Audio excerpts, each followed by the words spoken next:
Bonjour, moniteur PADI, comment passer dans le système français en passant le niveau 3 et niveau 4?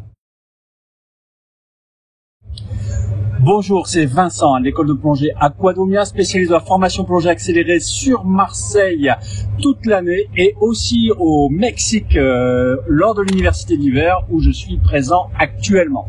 Alors, la question du jour, c'est pour un moniteur PADI, comment rentrer dans le système français? Alors, il s'agit tout simplement, si vous êtes expérimenté, de passer par le niveau 3 et le niveau 4 qui vous permettent de rentrer dans le monde de l'encadrement français et particulièrement dans le monde de la plongée profonde avec décompression.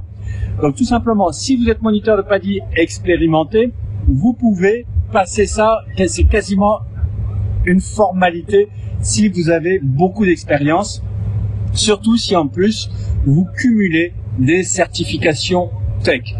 Tout l'apprentissage du niveau 3 va consister en la planification de plongée profonde, la réalisation de plongée profonde et l'intervention en plongée profonde avec décompression. Donc la grande différence avec le système dans lequel vous avez été habitué à évoluer dans le système PADI ou SSI ou SDI ou quelle que soit l'organisation américaine, vous êtes maintenant, jusqu'à maintenant, resté dans un monde sans décompression. Et là, on rentre dans le monde avec potentiellement de la décompression, c'est-à-dire que vous avez un plafond. Vous ne pouvez pas remonter directement à la surface. Et c'est pour ça qu'en termes de planification et aussi de sauvetage, il y a des grandes nuances, notamment par le fait qu'en cas d'intervention sur un plongeur inconscient, vous n'allez pas remonter directement à la surface, mais devoir faire un arrêt de façon à pouvoir faire les paliers de décompression si vous pouvez les effectuer.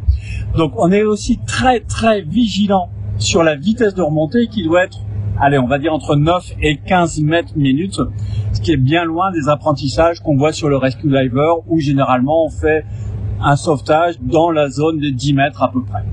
Donc voilà pour les grandes nuances. Donc pour le niveau 3, si vous êtes moniteur expérimenté avec beaucoup d'expérience en profondeur et si vous cumulez des formations tech, ça peut être vraiment une formalité sur 2 jours on va dire. Et alors, qu'est-ce que il est important de voir pour se préparer? Donc je vous conseille bien sûr sur cette chaîne de regarder le cours niveau 3. Je vais essayer de mettre le lien pour que vous voyez la vidéo correspondante. Il est pas mal aussi de s'imprégner du système de réglementation française qui est complètement différent et pour ça de regarder ma vidéo sur la réglementation niveau 3 et niveau 4 qui aborde tous les aspects du code du sport. Là aussi je mets le lien ici.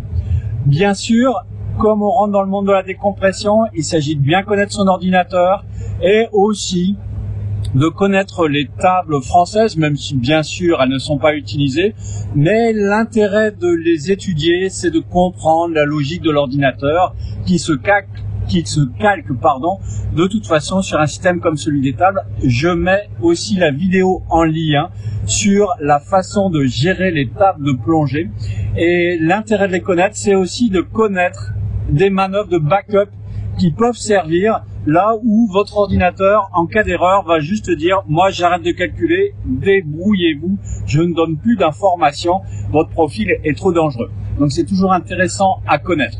En complément, si vous n'êtes pas familier avec le matelotage, mais ceci dit, si vous êtes moniteur PADI expérimenté, c'est quelque chose qui ne doit pas présenter de mystère pour vous. Je vous remets la vidéo correspondante également en lien. Donc, en résumé, pour un moniteur de plongée expérimenté, si possible, avec des formations tech qui lui ont permis d'accéder au monde de la décompression, passer le niveau 3 sera juste une formalité sur vraiment quelques jours, généralement 2 jours, pour apprendre les spécificités du sauvetage qui n'ont pas été enseignées dans le système PADI, puisque on est dans un système avec un plafond de verre que vous ne pouvez pas dépasser. Et donc c'est surtout là que va être accentuée la démarche de formation, sachant que bien sûr, si vous êtes un moniteur de plongée qui a exercé dans des conditions exotiques, je dirais, c'est-à-dire avec peu de néoprène sur soi et avec une bouteille à alu, il va falloir aussi vous adapter aux plongées en France qui se font avec des bouteilles en acier qui sont beaucoup plus lourdes, mais aussi des combinaisons plus épaisses, généralement de 7 mm, ce qui veut dire qu'on a beaucoup de changements de flottabilité au fur et à mesure de la profondeur et beaucoup d'ajustements avec le gilet. Je vous invite aussi, vous la trouverez aussi sur la chaîne, à regarder comment effectuer une remontée assistée. Je donne quelques trucs et astuces justement pour gérer les différents gilets. L'objectif de la remontée assistée étant de la faire sans générer un suraccident qui peut arriver en cas d'excès de vitesse ou en cas d'excès d'utilisation des palmes qui peut se traduire en profondeur en essoufflement. Voilà, je vous souhaite une très bonne formation niveau 3 puis niveau 4 pour enchaîner. Une vidéo dédiée à ce sujet arrivera bientôt. Voilà, si vous avez aimé cette vidéo, un petit pouce. Si vous n'avez pas aimé, je vous la rembourse. Et je vous dis à très bientôt sur aquadomia.com. Je rappelle que vous pouvez télécharger mon guide sur les trucs et astuces pour améliorer votre formation plongée. À très bientôt.